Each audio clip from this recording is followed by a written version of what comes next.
Perfect Actu, nouveau numéro. Mesdames et messieurs, bienvenue dans cette émission. Comme d'habitude, nous allons devoir décrypter les grandes questions d'actualité qui restent dominées par la présentation du programme de Moïse Katumbi, un programme chiffré à 141 milliards de dollars américains sur une période de 5 ans. Un programme qui prend en compte les différents domaines de la vie, l'économie, la sécurité, les transports, la justice, la politique, bref, un programme ambitieux pour certains, mais aussi fantaisiste pour d'autres, et nous allons devoir en parler dans cette émission. On ne va pas oublier ce qui se passe au niveau des Malembankulu dans la province du Olomami, où s'est éclaté un conflit interethnique. Plusieurs morts sont déjà enregistrés. Le gouvernement en appelle à des mesures urgentes par les autorités locales. On tente de suivre de près cette situation. Les élections approchent à grands pas. Le cadre de concertation initié par la CENI se poursuit. Après les candidats présidents, les partis politiques, la CENI s'est entretenue avec la société civile. Et Denis Kadima martèle qu'il y aura élection dans le délai. Il a même fait savoir que les machines sont déjà déployées dans toutes les antennes de la CENI. Je reçois sur ces plateaux un jeune acteur politique. Il est cadre d'Ensemble pour la République. Il s'appelle Patrick Onvi. Un nom assez compliqué, mais bon. On va quand même essayer de le prononcer. Bienvenue, cher Patrick. Merci beaucoup, M. Hervé. C'est un plaisir pour moi d'être sur votre plateau. De prime abord, j'aimerais d'abord remercier le bon Dieu qui a permis à ce que nous puissions nous voir aujourd'hui. Si je vous vole le mot, vous venez à peine de parler des Malembankulu. C'est une situation vraiment alarmante pour nos frères qui sont dans ce secteur-là. Alors, quand on réfléchit que nous avons eu cette grâce-là de nous voir aujourd'hui, on ne peut que remercier le bon Dieu pour cette situation-là et prier afin que la situation puisse se rétablir comme nous le souhaitons. Merci. Sinon, il y a quelque chose qui a attiré mon attention, et c'est ce que je remarque pratiquement dans toutes les formations politiques de nos jours. Quand vous voyez ceux qui sont au niveau du LGD avec Matata Pogno, ils sont généralement habillés en cravate rouge, ils adorent la couleur rouge, à l'instar de leur leader. Au niveau de l'UDPS, il y a les fameux Mouniéré, emportés par Étienne Tshisekedi Mulumba. Et du côté d'Ensemble pour la République, c'est... bon, c'est chapeau, je ne sais pas comment on l'appelle. Comment on appelle ça? Borsalino, voilà. C'est quoi ces soucis de vouloir se ressembler au leader du parti, ou c'est juste un look? Bah justement, c'est pas de fétiche quand vous venez à peine de parler des amis de l'UDPS par exemple, même si malheureusement l'air chapeau à l'époque avec le feu Sphinx, paix à son âme, signifiait quelque chose, mais aujourd'hui quand vous allez sur Google, vous tapez l'air chapeau, là vous allez voir, on va mentionner chapeau des malhonnêtes. Mais avec nous, c'est un chapeau tout simplement de style, et comme c'est devenu un peu à la mode, partant du fait que le numéro 1 de notre parti Ensemble pour la République, le président Moïse Katumbi Chapwe, a l'habitude de le mettre. Alors nous avons essayé un peu de suivre, mais ça sinon, non, il n'y a rien de spécifique parlant de ces chapeaux, non, il n'y a rien du tout. De toute façon, nous ne sommes pas obligés de le mettre tout le temps, mais c'est vraiment classe quand on le met, et ça donne une certaine vision en quelque sorte quand on essaie de lier un peu par rapport à la vision que nous avons au sein du parti et avec Moïse Katumbi. Alors on essaye de mettre ça, et sinon rien de spécial. Comment ça se passe au niveau de l'Ensemble pour la République? Il y a peu, Jacques Ndal a été passé sur ces plateaux, il avait révélé plusieurs couacs au niveau du parti. Est-ce qu'à ce jour, tout va bien? Ben, je ne vais pas rentrer dans les méandres, il y a certains petits trucs qui se passent au niveau du parti, c'est pas si grave. De façon générale, ce que je peux dire, c'est qu'Ensemble pour la République se porte à merveille. Et comme dans toutes les familles politiques, il ne manque jamais de petits couacs, c'est-à-dire que quand il y a un petit problème avec le grand frère, le petit frère, l'aîné, et souvent ça déborde un tout petit peu, mais ce que nous devons retenir, c'est qu'Ensemble pour la République, c'est un grand parti, un parti des masses. Monsieur Jacinda Lafoule, qui est candidat au niveau de la Tchangou, est un grand ami ou encore frère à M. Christian Mwando ou encore d'autres personnes qu'il a eu à citer de nom sur ces plateaux. Peut-être la frustration par rapport à certains détails qui se sont mal passés par rapport à ce qu'il voyait comme fil d'idée. Mais on peut comprendre que non, peu importe ce qui s'est passé, comme on le dit, les dictons le disent bien, les linges sales se lavent en famille. Donc de façon générale, Ensemble pour la République se porte à merveille. Il n'y a aucun souci, nous sommes tous fixés et pour l'objectif décembre 2023, pour l'élection présidentielle. Voilà. Est-ce que vous êtes prêt à aller aux élections? Est-ce que vous êtes prêt, avez-vous à ce jour les atouts nécessaires pour battre le candidat Félix Tshisekedi qui bénéficie du soutien des gabarits qui l'entourent, notamment Jean-Pierre Bemba, Vital Kamerhe, Bahati Lukwebo, Mosoko Dia? Est-ce que vous aurez la tâche facile pour battre ces candidats qui, selon plusieurs de ses proches, a un bilan qui plaide en sa faveur? Bon, vous savez, nous avons commencé à préparer cette campagne. Le parti Ensemble pour la République n'était pas encore né. Il y avait un président qui s'appelle Moïse Katumbi, qui n'était pas encore président d'un parti politique, mais plutôt président d'une structure ou encore d'un regroupement de plusieurs partis politiques. La vision était déjà née il y a très longtemps. Et tout autour de lui, il y avait beaucoup de gens, des têtes bien faites, à l'instar par exemple de Shakin Nala, à l'instar du secrétaire Dieudonné Bolengete, à l'instar de M. Lévi Kamitatou, Mwando Chris et j'en passe. Alors nous avions déjà commencé à concevoir une idée, un plan, une vision, et on a essayé d'asseoir ça sur papier afin que, à ces moments, nous puissions battre la campagne comme il faut, mais également que nous puissions proposer à la population la solution qu'il faut au changement réel des problèmes qui sont en train de vivre actuellement. Alors, dire si nous sommes prêts réellement pour battre le président actuel qui est au pouvoir, mais c'est simple, il n'y a que son simple bilan qui fera en sorte qu'il soit écarté plutôt. Il a présenté son bilan hier, vous l'avez suivi. Il a vanté la gestion orthodoxe des finances publiques. Il a vanté la situation de la presse qui se porte mieux, qui a quelques années, il a évoqué la sécurité, il a évoqué les infrastructures. Il y a quand même des avancées. Écoutez, j'ai toujours dit que ces gens, avec la structure qu'ils ont appelée union sacrée, je ne sais pas moi, union comment, sont tous des gens qui nagent dans le populisme, dans le mensonge, mais également dans le fanatisme. Allez-y comprendre que depuis qu'il est au pouvoir, tous ces gens qui sont partisans de sa structure ou encore de son parti politique ne se jettent que dans le fanatisme. C'est-à-dire que quand il vient, je viens à peine de passer dans une émission avec vos confrères, j'ai trouvé l'un des communicateurs qui était là, qui était en train de raconter des choses à dormir debout. Genre, le président de la République qui passe à la télé, il était en train de faire un discours avec la tête, il a imaginé des choses, et non. J'ai dit, vous passez à la télé, franchement, pour raconter des bobards comme ça à la population? Vous comprenez? Donc, ce sont des gens qui n'avaient aucune vision. Je vous donne un exemple simple. Ils avaient un programme de société, non? Quand ils ont fait leur campagne à l'époque, en 2018, exactement. Est-ce que c'est ce programme qui est en train d'être exécuté? Non. Vous reconnaissez avec moi que le programme n'est pas exécuté. Donc, ce sont des gens qui sont en train d'improviser au fur et à mesure qu'ils sont en train d'évoluer. C'est-à-dire qu'ils nagent à l'aveugle. Rien de concret. Ils sont en train de supposer, en train d'improviser et tout. Il y a la gratuité de l'enseignement, c'est du concret. Vous parlez de la gratuité de l'enseignement? La gratuité de la maternité, c'est du concret. Vous parlez de la gratuité de la maternité? C'est du concret. Quand on élabore un plan, on tient compte des méandres, des aléas, etc. Vous parlez de la gratuité. Dans la Constitution, la gratuité est prévue, certes. C'est vrai. Mais était-ce le moment de pouvoir lancer cette gratuité? Mais pourquoi pas? Moi, je me pose des questions, mais vous voyez le résultat. Avait-il des écoles pour faire cela? À l'époque, nous avions des salles de classe avec 30, 15, 20 élèves. Le professeur était en mesure de pouvoir cibler chaque élève, de comprendre telle personne s'appelle ceci, Fulani, Komone, Nani, et ainsi de suite. Mais actuellement, vous avez des salles bombées avec 100 étudiants, plutôt élèves, 90, 80. Comment est-ce que cet enseignant-là sera en mesure de pouvoir transmettre correctement la matière?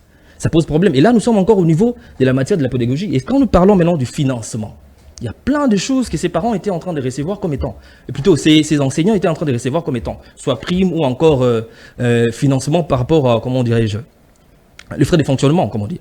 Mais actuellement, quand on a lancé, vous allez vous souvenir avec moi, quand on a lancé cette opération de gratuité d'enseignement, mais les écoles en ont souffert. Et d'ailleurs, il y a certaines écoles qui ont commencé en retard. Et c'est quoi le résultat? Les élèves sont mal enseignés. On dit souvent que la jeunesse est le futur d'un pays. Mais on parle de quelle jeunesse? Si cette jeunesse-là n'est pas bien éduquée, si cette jeunesse-là s'entasse dans une salle, pour le plaisir de sortir le matin, ils vont à l'école, bon, les gens vont voir, ils sont vêtus en bleu-blanc, comme ils rentrent à la salle, pouf, ils reviennent à la maison. Mais ont-ils reçu cette matière-là? Alors, nous disons que ce n'était pas préparé. C'était tout simplement du populisme. Le président actuel est entré avec des discours à l'américaine, mais de façon fausse. Parce qu'aux États-Unis, quand on fait des discours, on fait un effort de pouvoir s'y atteler. Mais lui, il est venu avec du populisme. Quand je vais faire ceci, mais jusqu'à tout ce qu'il a promis. Si on peut évaluer, parce que faut pas que je me lance un peu dans la méchanceté, faut pas que je sois de mauvaise foi. C'est vrai qu'il a eu à faire certaines choses, mais qui n'atteignent même pas les 30% de tout ce qu'il a eu à promettre. Allez-y comprendre. Comment tu viens au pouvoir? Parce qu'on suppose, je l'ai toujours dit aux gens, quand tu tiens à pouvoir remplacer une personne dans un poste, on suppose que tu as eu à étudier, à observer cette personne-là sur toutes les choses qu'il a eu à faire ou encore à gérer. Et toi, tu viens pour soit améliorer, soit changer tout ce qu'il a eu à faire. Ils ont crié pendant longtemps, bien évidemment, avec tout le monde dans l'opposition, même si aujourd'hui, ils se prévalent cette obligation comme quoi c'était eux dans l'opposition. Ils ont tout fait. Bon, il n'y a pas de souci, c'est déjà passé. Mais aujourd'hui, ils sont au pouvoir. Ils ne font que pleurnicher, pleurnicher, pleurnicher. Alors, vous voyez un président de la République avec tous ces noms que vous venez de citer là. Ça n'effraie personne. Ce sont des noms tout simplement. Ces gens-là ne sont plus que grands des noms tout simplement. Vous les pensez? Ils n'ont plus rien. Vous voyez un Bemba à l'époque. Bemba, comme vous connaissez. Bemba Saolona que nous connaissions. Aujourd'hui, courber les chines devant Félix Tshisekedi. Sur base de quoi? Non, lui, c'est Bemba. Vous voyez un Caméré. Même si Il faut revoir un peu la personnalité de ces messieurs-là parce qu'il est tout le temps lunatique.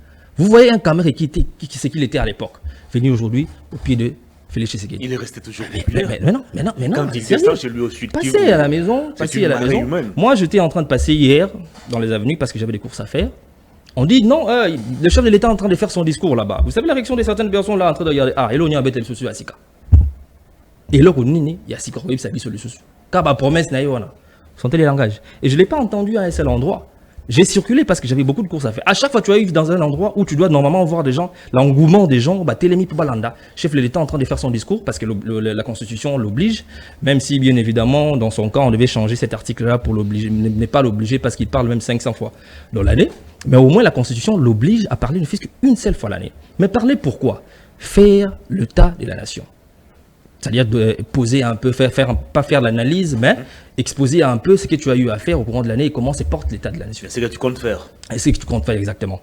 Mais qu'a-t-il fait?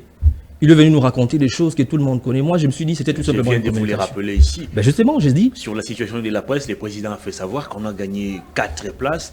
La RTNC et l'ACP se portent à merveille aujourd'hui. Ces deux entreprises de presse sont mieux équipées qu'il y a quelques années. Hier, d'ailleurs, je vous signale, si vous n'avez pas suivi le discours du chef de l'État. C'est un problème technique, ça peut toujours arriver. Je vous dis que quand il y a un bon leadership qui est assis, ces genres de choses n'arrivent pas. Vous voyez sur votre chaîne comme ça, vous êtes en direct, le chef d'attention. Le poste où encore l'institution de chef de l'État, ce n'est pas du n'importe quoi. On ne prépare pas les machines. J'accepte, je comprends qu'il y a des problèmes techniques qui existent, mais on ne fait pas des choses comme pour tout le monde. C'est le président de la République. Vous le saviez il y a très longtemps. On check le matériel en avance. Les machines ne savent pas que c'est les La technique a ses réalités et ses caprices, mais il y a toujours moyen de trouver un mécanisme qui fera en sorte que les choses ne se passent pas comme ça a eu à se passer là.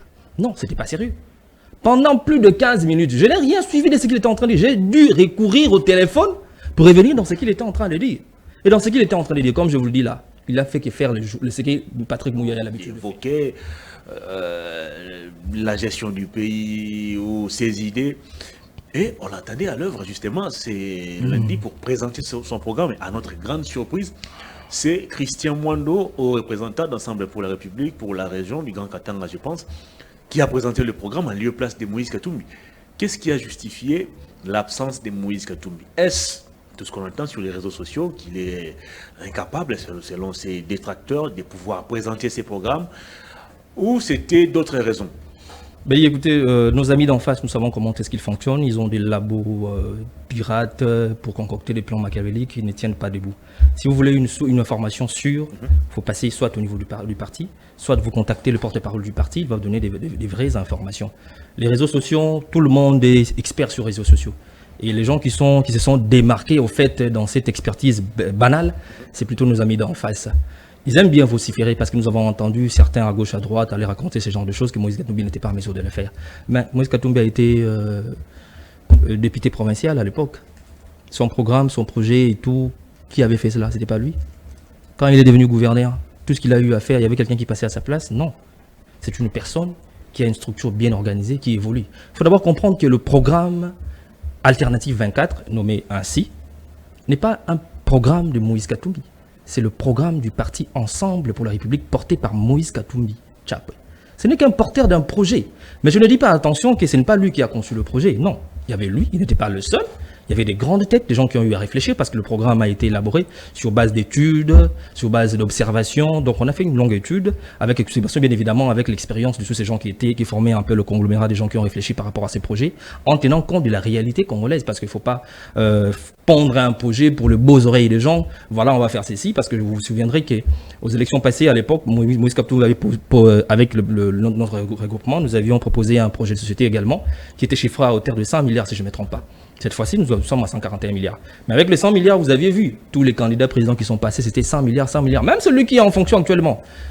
Comprenez déjà quelqu'un qui vient... Il avait parlé des 80 milliards pour 10 ans. Mais 80, voilà déjà, là où déjà on sentait la malhonnêteté. Les mandats est de 5 ans, tu viens pour proposer un projet de 10 ans. Bon, c'est pas interdit quand on aime ce pays, d'accord. Mais comment tu peux penser à 10 ans aussi longtemps que tu sais que tu vas faire 5 ans? Donc tu es tellement rassuré, tu as une boule où tu vois le futur, pour te dire que non, quand je vais passer, et ensuite je vais faire un deuxième mandat. Il faut d'abord que les gens puissent valider ce que tu as eu à faire et ensuite on pourra bien. programmer pour les seconds mandats en fonction de ce que tu auras expérimenté au courant de ton premier quinquennat. Alors quand je reviens pour finir, concernant ces projets, c'est un projet qui a été élaboré vraiment avec beaucoup de conscience, avec des têtes bien faites, comme le disait si bien le haut représentant du président Moïse Katumbi, Olivier Kabitatou. Il a fait 7 ans au ministère du Plan, Mondokri, ça fait presque 1 année, et tant d'autres personnes qui sont experts dans le secteur, ils ont eu à pondre un projet réaliste, pas un projet populiste. Nous attendons voir les autres camarades ou encore les autres candidats quand ils auront à proposer leur projet, et on va entendre des choses. À dormir de... Pardon ? 141 milliards de dollars américains sur 5 ans. Est-ce un programme réaliste ou un programme fantaisiste? Justement, c'est pourquoi j'ai commencé au début en disant que nous ne nous lançons pas dans le populisme. Nous avons eu le temps de réfléchir, étudier, c'est là, de fond en comble. C'est-à-dire que nous avons des ressources. On dit souvent que la RDC est un pays à potentiel agricole ou encore minière énorme. Mais le paradoxe, c'est que la population ne vit pas de ces ressources. C'est-à-dire que nous sommes riches en termes de possessions, mais sur le plan pragmatique, ce que nous vivons, c'est le contraste. Alors, on a tenu compte de toutes ces réalités-là quand on a commencé à élaborer ces projets. 141 milliards, vous trouvez que c'est énorme? Mais on vous dira que ce sont des budgets d'1 année aux États-Unis, voire 10 fois plus que ça, le budget d'1 année aux États-Unis. Alors, si eux sont en train de mobiliser pareil montant, et pourtant ils n'ont pas nos ressources, c'est-à-dire qu'il y a possibilité de le faire avec un peu de volonté. Parce que dans la plupart de nos politiciens, ce qui manque de foi, c'est la volonté. Mais avec Moïse Katumbi, nous avons senti que ces messieurs, c'est un monsieur qui a un leadership, qui est capable de faire les choses. Je vous rappelle qu'il a été gouverneur du Katanga pendant 6 ou 7 ans, si je ne me trompe pas. Il a trouvé le budget, plutôt les recettes du Katanga combien? Le Katanga était, je crois, 3e contribuable de l'État à l'époque. Et après sa prise de fonction, après 1 année, 2, 3 ans, le Katanga est devenu le premier contribuable dans le budget de l'État. Il a pris de 10 à 20 millions recettes l'an, il a ramené à plus de 900 millions. Non mais soyons sérieux. Il n'y a pas match avec ce que nous sommes en train de dire. Il n'y a que ces détracteurs, des gens qui sont de mauvaise foi, qui n'acceptaient pas. Moi, je dis tantôt ici que nous avions vu que le chef de l'État a fait des choses à gauche, à droite. Mais quand on met dans la balance pour peser, pour comprendre, en fonction de ses promesses, en fonction de ce que la population congolaise attendait, est-ce que ça pèse? Non, ça pèse même pas à terre de 10%. Voilà pourquoi nous voulons une solution efficace. La véritable solution, c'est Moïse Katumbi. La véritable solution, c'est le parti Ensemble pour la République, avec un projet bien élaboré.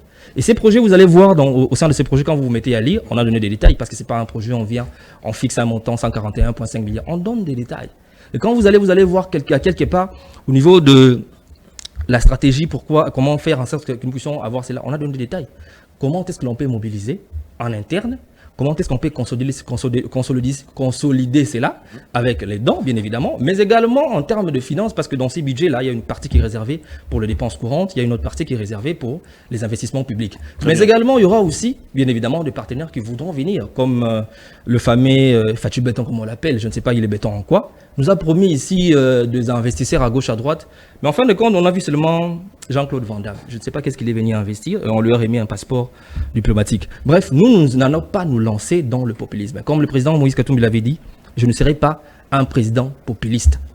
Je ne serai pas en train de faire des discours populistes, mais je serai dans le pragmatisme. Voilà pourquoi vous allez constater qu'il ne parle pas trop. Quand il parle, c'est qu'il faut vous dire l'essentiel. Et c'est tout. Il parle peu, il réalise plus. Voilà. Comment comptez-vous rendre effectifs ces programmes des 141 milliards? Ça saute quand même aux yeux, on se demande, mais bon, comment Ensemble va-t-il parvenir à réaliser ces programmes? Je crois que je l'ai dit tantôt ici, mis à part le fait que nous avions déjà élaboré, nous avons fait des projections, bien évidemment, parce que c'est un projet. Et le projet des moyens, nous avons parlé en termes de 141 milliards. Le président Moïse prend des contacts avec les gens. Il n'a pas besoin de devenir d'abord président de la République pour prendre des contacts avec des bailleurs de fonds. Lui-même aussi, c'était comment dirais-je, un businessman. Mais mis à part cela, nous avons dit ici que le Congo est un pays riche en potentiel. Il faut tout simplement un peu de volonté. Et dans ces projets, on a eu à réfléchir sur ces projets-là. Savoir où est-ce qu'on va tirer 100 francs, 200 francs, 300 francs.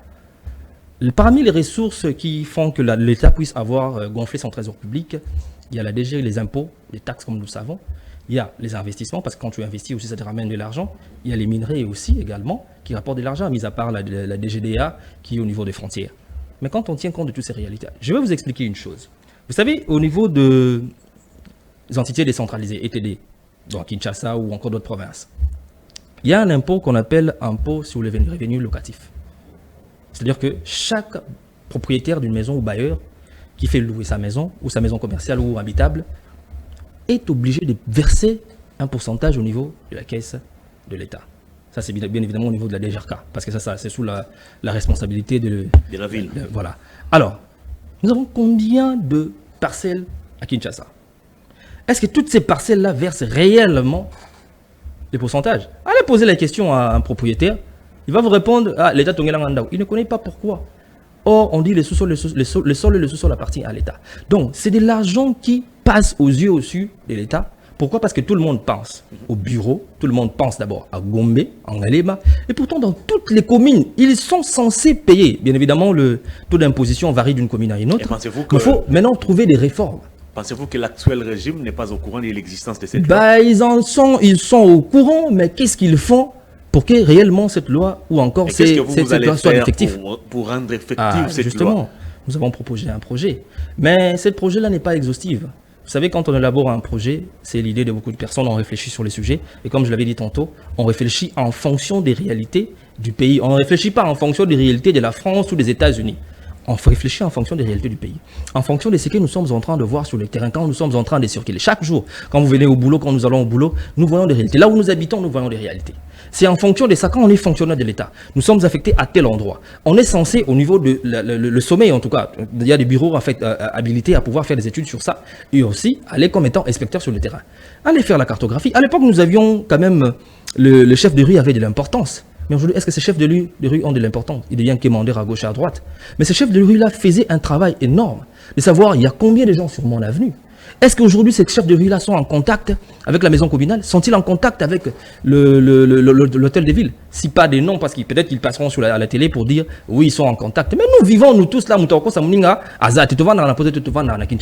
et nous voyons que la réalité est telle que, mais ils ne savent pas comment s'y prendre. Tout simplement parce que je l'avais dit tantôt, ils sont en train de naviguer à l'aveugle. Sans boussole,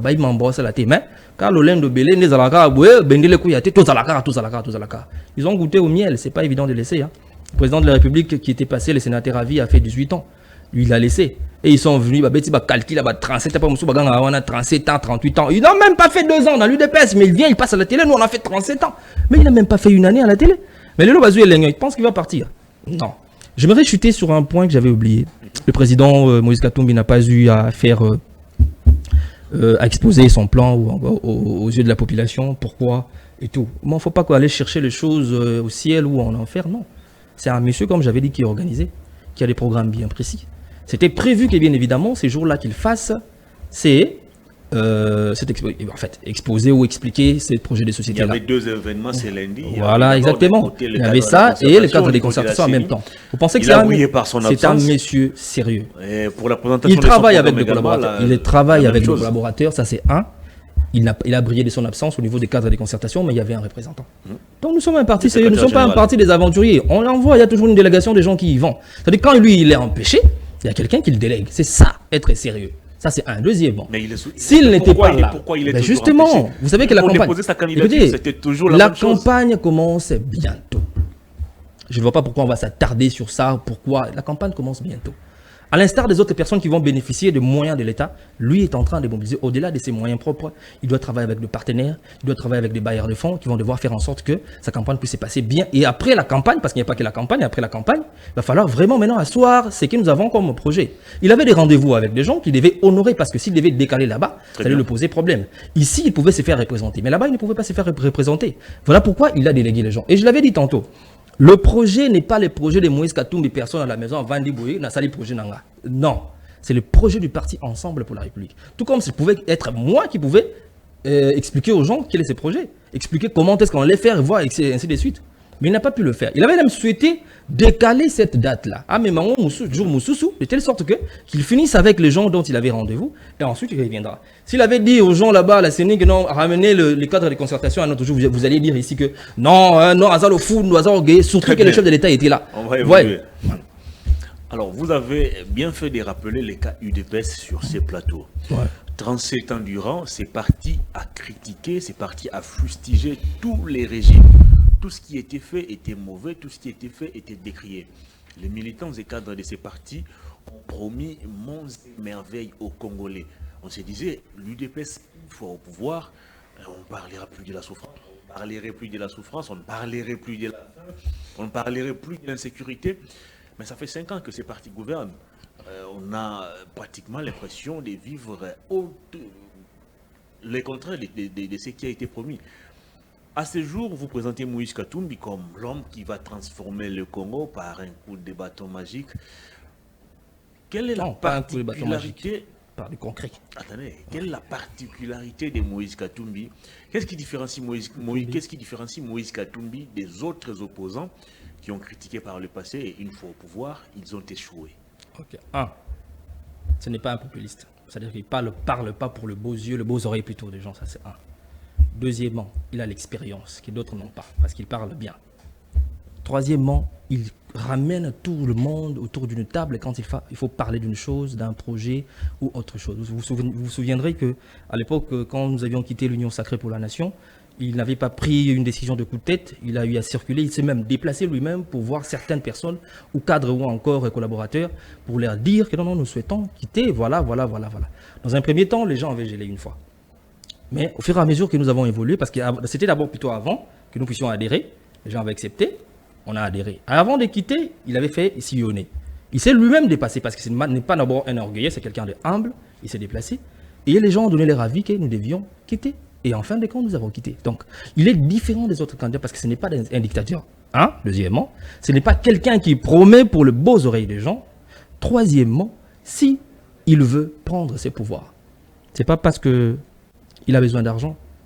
C'est pas parce qu'il a besoin de parcelles. Vous connaissez Moïse Katumbi. Personne ne mettra l'eau dans la bouche pour dire que Moïse Katumbi, c'est un milliardaire. Il a des possibilités. Il peut aujourd'hui arrêter avec la politique.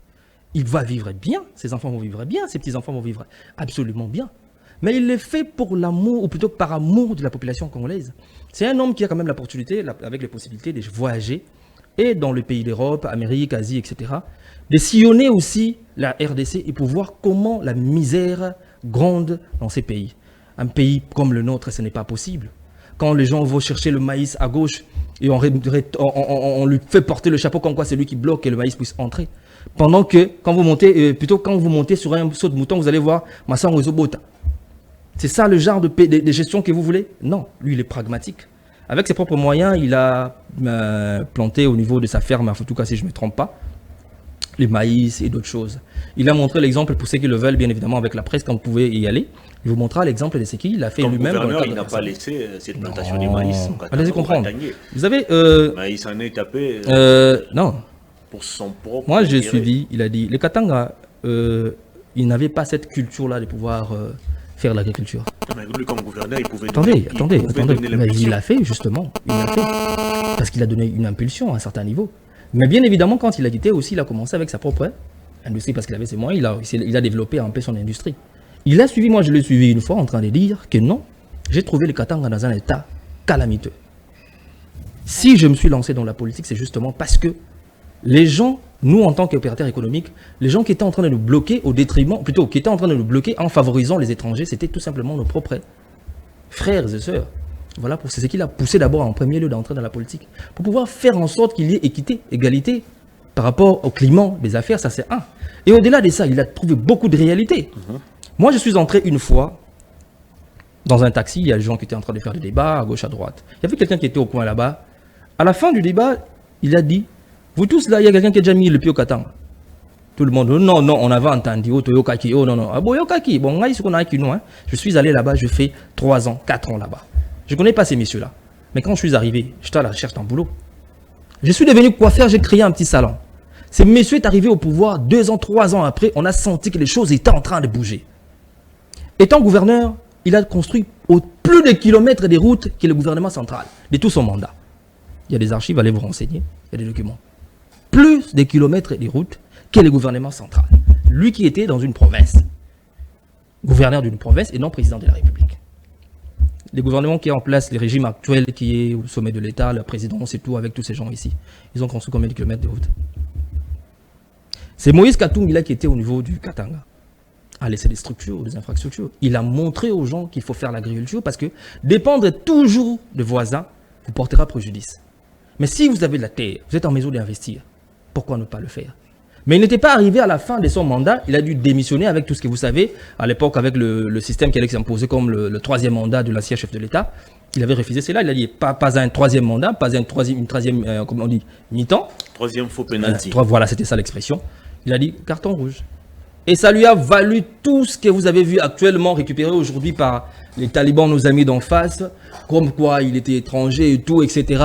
Mais tellement qu'ils sont entêtés, parce que moi je me suis toujours dit que pour adhérer là-bas, c'est la condition, il faut enlever son cerveau. Hein. Quand vous venez pour adhérer dans cette famille politique, on vous dit, le on là, bon, on a pourquoi t'as moto. Parce que des fois, ce qu'il raconte, c'est inhumain, c'est pas réfléchi.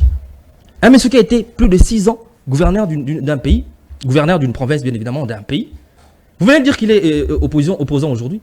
Lui-même a dit, c'est bien, quand il a financé tout ce qu'ils ont eu à faire à l'époque quand ils étaient dans l'opposition, il les faisait en tant que Congolais ou en tant qu'étranger. Quand ils sont venus vers lui, il les faisait en tant que Congolais ou en tant qu'étranger. Quand on lui a remis son passeport qui était bloqué, qui le lui avait remis? On le lui avait remis en tant qu'un étranger qui a cessé de naturaliser Congolais ou en tant que Congolais? Quand on l'a fait appel à lui, on lui a lancé l'invitation pour venir dans l'Union sacrée. On l'avait fait parce qu'il était étranger, qu'il venir adhérer dans l'Union sacrée, parce que la Constitution empêche tout étranger de pouvoir... Il n'a jamais été invité à adhérer dans l'Union sacrée, il est venu de lui-même. Ah, c'est faux. Le président avait fait un appel et... Le président a fait un appel. Il a estimé... Non. Le président a fait un appel, il y a une invitation qui a été lancée à tous les gens qui ont désiré venir. Papa, Katumbi, c'est pas n'importe qui. Vous n'allez pas demander à Katumbi qui est assis à la maison, je demande à tout le monde de venir et il vient comme un petit enfant. Non, il peut venir là-bas. Écoutez. Ah ben oui, c'est justement, on lui avait donné une invitation, il avait refusé. Comprenez? Pourquoi moi je suis pas allé?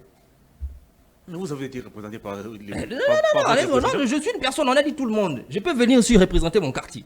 Je viens, j'adhère à l'Union sacrée. Comprenez? On a émis des invitations.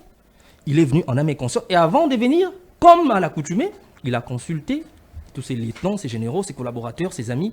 Voilà, on propose ceci. Est-ce qu'on peut y aller? Voilà, j'ai reçu l'invitation. D'accord, monsieur le président, allez-y. Voilà pourquoi quand il y est allé, il n'était pas allé main vide avec un cahier de charges. Et dans ces cahiers de charges, nulle part on avait noté, donnez-nous tel ministère, donnez-nous ceci, donnez-nous cela. Rien.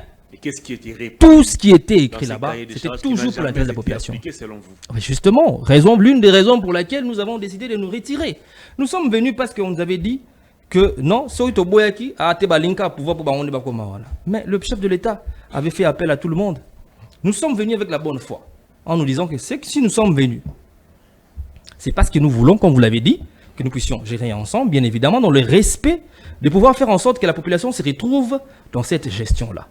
Voilà pourquoi nous sommes venus. Mais nous venons avec un cahier de charges, nous vous le présentons. Si vous êtes d'accord avec ce cahier de charges-là, alors d'accord, nous adhérons. Et ils ont accepté. Je vous dirais aussi qu'en acceptant, après quelques plutôt causeries et tout, ententes, ils ont proposé au président Moïse Katumbi de devenir Premier ministre. Mais le président Moïse Katumbi avait refusé parce il voyait loin. On vous dit que c'est un monsieur qui est intelligent. S'il a pu exceller dans ses affaires privées jusqu'à maintenant, là, c'est pas une personne qu'on peut rouler dans la politique aussi facilement. Il avait vu loin. S'il avait accepté d'être Premier ministre dans ces pays ici. Maintenant, on allait lui endosser toutes ces bêtises qui se passent parce qu'il allait donner des ordres à gauche ou à droite. On allait bouder sous prétexte que non, le président de la République est Moutounaba. Ouais. Vous allez partir aux élections, vous, l'Assemblée pour la République. Et entre-temps, n'oubliez pas, vous allez partager avec vous le bilan de Félix Tshisekedi, un bilan que vous décriez d'ailleurs. Mais de l'autre côté de l'UDPS, on vous rappelle que vous allez partager ces bilans pour avoir géré à un moment avec le président de la République. Il n'y a que des médiocres qui ne s'assument pas. Mais comment ça? Vous avez géré avec Écoutez, lui. Nous avons adhéré dans l'Union sacrée. Nous avons fait combien de temps dans l'Union sacrée? Le président a été... Non, allez-y comprendre. Nous ne sommes pas des hypocrites. Il y a eu des représentants qui étaient nôtres. Certains sont restés, certains sont partis, qui ont eu à gérer dans l'Union sacrée. Chacun assumera son bilan dans la structure qu'il a eu à gérer. Mais la République, elle est grande. Sur je ne sais pas, moi, il y avait une trentaine, une quarantaine de ministères qu'il y a actuellement là. Nous avions combien de ministères que nous étions en train de gérer?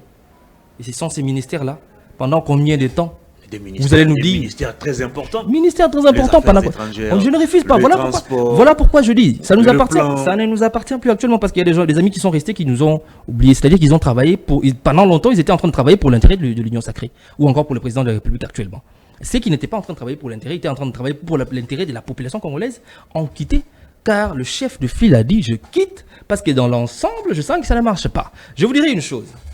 Babil, il est là mon corps. Il y a bien. C'est-à-dire quoi? On peut venir avec nos maigres efforts. On essaie de combiner ces efforts d'une bonne façon. Mais si bateau se batika les belé, on va la mabé. Mais nos efforts ne se feront pas sentir. Or, vous avez avec vous aviez vu sous votre gestion le ministère du Plan. Vous comprenez peut-être mieux que moi l'importance de ces ministères. Voilà pourquoi je disais, j'avais dit à un moment l'importance d'avoir un bon leadership. Un bon leadership, c'est d'avoir un bon manager. Un bon manager, c'est une personne qui est non pas seulement en mesure de maintenir le niveau qu'il a trouvé d'une certaine entreprise, structure, mais également de pouvoir l'augmenter encore davantage. C'est-à-dire qu'il étudie les aléas, il étudie les avantages, les désavantages, il essaie de se projeter. Vous comprenez? C'est-à-dire que tu vois au futur, tu te dis, les lots, ça, ça nous donne par exemple 10 000 francs. Ok, mais avec ces 10 000 francs, moi je me dis peut-être dans 2 ans, on pourra avoir 50 000 francs. Mais qu'est-ce qu'on peut faire pour pouvoir y arriver? Vous voyez un peu, il réfléchit déjà en avance. Et n'ont pas eu ces leaderships. Katumbi est venu avec une vision par l'entremise des gens qu'il avait délégués à ce niveau-là. Mais ces gens sont arrivés là-bas, une partie s'est fourvoyée. Et quand la partie s'est fourvoie, ne marche plus selon la vision de Katumbi, ne marche plus selon la vision du parti, ne marche plus selon la vision du regroupement, ni encore de la population congolaise, il marche selon la vision du président de la République, selon la vision de ceux qui sont en train de gérer actuellement. Alors, vous aurez beau leur dire, messieurs, à tel niveau, il y a des défaillances. Parce qu'on ne va pas dire que nous sommes saints, blancs comme neige, tout. Non, non, nous sommes humains. En tant qu'humains, il y a des imperfections, il y a des erreurs. Mais, dans ces erreurs-là, il faut prendre le temps d'écouter et de corriger. Mais quand on s'entête à ne pas corriger, c'est qu'il y a anguille sous roche. Si vos délégués ont bien géré, pourquoi refusez-vous de partager ces bilans? Nous avons dit que nous allons accepter le bilan de ceux qui ont eu à gérer dans ces structures-là, dans ces ministères, si vous voulez que je dise ainsi. C'est-à-dire que chaque personne, vu que nous n'étions pas à la gestion de la République, nous étions juste partisans d'une petite portion, alors tous les gens que nous avons délégués là-bas, ce qu'ils ont eu à faire du début jusqu'à la fin de leur mandat, chacun aura à assumer, surtout que la plupart, on s'est divisé presque en deux. Une partie est restée, une autre partie. Alors, vous allez me dire que la gestion de ces gens-là qui sont restés là-bas incombe à Ensemble pour la République, ça n'a pas de sens. Très bien, on va évoluer. La campagne électorale démarre ce dimanche 19 novembre. Le président de la République, candidat à sa propre succession, va d'ailleurs lancer le go au stade des Martyrs. Dans quel état Ensemble pour la République se prépare pour aller à la campagne? Un état non pas seulement serein, mais également de guerrier. C'est un combat énorme, surtout quand on observe un peu le processus électoral du début jusqu'à la fin, comment ça a été mis en place, les acteurs de la CENI, l'octroi des cartes de lecteurs qui actuellement, vous allez voir comment ça se passe actuellement, c'est actuellement monnaie. D'ailleurs, dans certains coins, pour pouvoir obtenir cette carte-là, c'est difficile d'y atteindre. Le président de la CENI a rappelé aujourd'hui que les cartes dont les écrits disparaissent, il faut aller pour faire le duplicata. Qu'il aille lui-même d'abord de façon camouflée. On a changé d'imprimante, ce n'est plus... Pourquoi on l'avait pas fait avant? Je salue l'intelligence du président Martin Fayoulou qui était dans ces cadres de concertation. J'ose croire que le président Moïse Katumbi, si lui aussi y était, allait aussi soulever ces genres de points aussi. Il vous a dit, vous jouez avec l'argent de l'État ou comment? Comment on peut comprendre que vous prenez l'argent de l'État? La carte de lecteur de 2006, 2011, si je ne me trompe pas, 2011-2018, nous en avons jusqu'aujourd'hui. Très lisible. Qu'est-ce qui a motivé ou qui a fait en sorte que ça, la carte, tout ça, là, il y a qualité. On ne comprend pas. Avait posé un souci. Même pas. Et là, on a vous allez passer une commande dans une entreprise, vous dites que l'imprimante a posé des soucis, donc toutes les imprimantes ont posé des soucis. Est-ce qu'on est sérieux ça? On s'est dit expert électoral. Toutes les imprimantes ont posé des soucis. On n'expérimente pas. Pourquoi vous n'avez pas pris les matériels anciens? Donc nous sommes obligés à chaque élection de pouvoir acheter de nouvelles machines. Pourquoi? Ma machine à 2018, parce que quand les élections, c'est pour une seule journée. Quand ça se termine, on entrepose. Vous n'allez pas me dire que votre machine à écrire ou votre laptop qui a fait 5 ans est déjà abîmé parce que vous ne l'utilisez pas. Non, c'est faux. Pourquoi on doit à chaque élection dépenser l'argent du contribuable public pour faire ce genre de choses? Vous faites aux gens une carte d'électeur floue. Bon, cette carte d'électeur, vous allez reconnaître avec moi que, hormis le fait que ce soit une carte d'électeur, comme on le dit, ça fait office aussi de pièce d'identité. Exactement. Bon, dites-moi après les élections, la pièce d'identité, on a comment on est libre sous. Comment on va faire avec nos banques? Comment nous ferons avec telle chose ou ailleurs? Parce que ce sont les seules pièces d'identité que nous avons. Il y a une nouvelle imprimante. Ceux qui ont perdu leurs cartes ou des cartes qui n'ont plus des écrits, allez-y. Allez-y. Les gens y vont. Je ne vais pas dire ici que les gens n'y vont pas. Il y a ceux-là aussi qui obtiennent leurs cartes du duplicata, on va le dire ainsi, gratuitement. Mais pour les autres, c'est compliqué. Les autres, c'est compliqué. Ben, ils viennent là, ils peuvent venir comme ça, ces gens-là arrivent en retard. Pour certains, ils commencent à faire des manœuvres au moins que vous mettez journée pour apprendre les duplicata. Très bien. En fait, quand tu fais une semaine pour obtenir seulement une carte de duplicata, lui-même, le président de la République, a soulevé, a invoqué un point important lors de la concertation, que ces cartes-là sont monnaie. Donc, il le sait. Parce que c'est le premier citoyen du pays, il sait tout ce qui se passe dans la République démocratique du Congo. Donc, il sait que c'est monnaie. Mais qu'est-ce qui se passe? Pourquoi on n'arrête pas ces gens-là? C'est facile. C'est facile d'arrêter ces gens-là qui sont en train de monnayer, c'est là. Et de rendre beaucoup plus attractive le fait que les gens puissent obtenir leur duplicata facilement. Moi, je vous dis, jusqu'à ce que nous puissions atteindre les élections, je doute fort que tout le monde, c'est tout celui qui a perdu, tout celui dont la carte est devenue invisible, puisse récupérer une duplicata et aller voter. Ça, je vous le dis, je mets la CENI en doute, plutôt au défi. Parce que c'est vraiment difficile d'obtenir sa carte de son duplicata. Le 20 décembre, nous allons voter, il n'y a plus de doute. Le président de la CENI l'a martelé encore aujourd'hui au niveau du cadre des concertations avec la société civile. Il a été même clair, il dit le glissement n'est pas le vocabulaire de la CENI. Et lui, il a même du mal à prononcer cette expression parce que ça n'entre pas ou ça ne se retrouve pas dans le vocabulaire de la CENI. Les machines électorales sont déployées dans toutes les antennes de la CENI. Bon, pas les machines électorales, il parle du dispositif électoral des votes. C'est bien évidemment des outils des votes qui sont déployés dans toutes les antennes de la CENI. Donc, il n'y a plus de doute, le 20 décembre, nous irons aux urnes. Est-ce que vous êtes confiant? Nous savons que dans le chef de ces gens, quand je parle de ces gens, je vais parler de l'Union sacrée, de la CENI, parce que la CENI ne fait pas partie de l'Union sacrée. Ça, c'est ce que l'on voit sur le plan. Voilà, c'est ce que nous voyons, on nous dit, on nous raconte à la télé, mais nous savons comment le président de la CENI est arrivé là-bas. Ça ne sert à rien que je puisse y revenir. Je disais tantôt que ces gens sont des bons fourbes. Donc, ils établissent une fourberie énorme. C'est-à-dire que d'un côté, ils sont en train de dire que nous irons aux élections, et de l'autre côté, ils sont en train de faire des tractations pas normales. Quand on observe le processus électoral, je le dis tantôt, ça pose énormément de problèmes. On a demandé ici, comme en 2018, que la CENI soit auditée par l'OIF. Ils ont refusé, Kadima a refusé.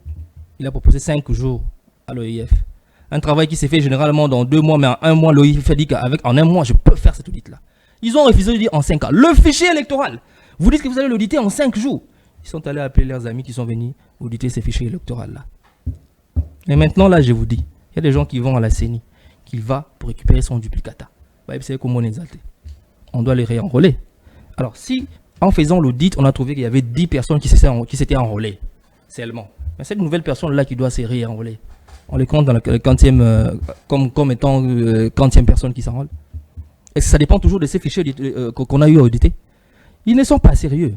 Nous souhaitons à ce qu'il y ait élection. Ils sont en train de dire qu'il y aura élection, Oui, nous le souhaitons également qu'il y ait élection pour qu'en fin de compte, le peuple congolais puisse se débarrasser définitivement de ces gens-là. Mais est-ce que réellement, ils sont en train de faire les choses de telle sorte que nous puissions y arriver?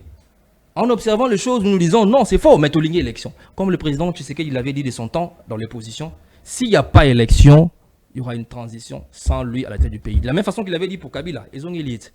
Merci beaucoup. Vous rassure qu'il y aurait élection. Ah bah lui, il nous a rassuré beaucoup de choses. Hein. Il nous a rassuré qu'il y aurait enrôlement dans l'espace d'un mois, pendant que les autres ont eu à le faire dans 3 mois, 4 mois. Lui, il nous a rassuré dans 1 mois. Vous avez vu à combien de temps nous sommes allés? Très bien. On a terminé l'émission. La caméra est devant vous. En 30 secondes, votre dernier message au public et on va se séparer. Merci beaucoup. Je m'adresse à la population congolaise. Bandeko batata, maman congolais. Politiciens à le Kuta, spécialement ma union sacrée. Nous sommes arrivés à un moment où nous avons l'obligation de pouvoir sanctionner. Il y a un dicton qui dit, ou pas un dicton, une phrase qui dit « Chaque peuple mérite ses dirigeants ». Si aujourd'hui, vous décidez, encore, pour la petite portion là qui reste, je sais que la majeure partie de la population congolaise ne va pas remettre ces gens au pouvoir, mais pour cette petite portion là, les gens qui pensent encore que ces présidents peuvent faire quelque chose, d'arrêter.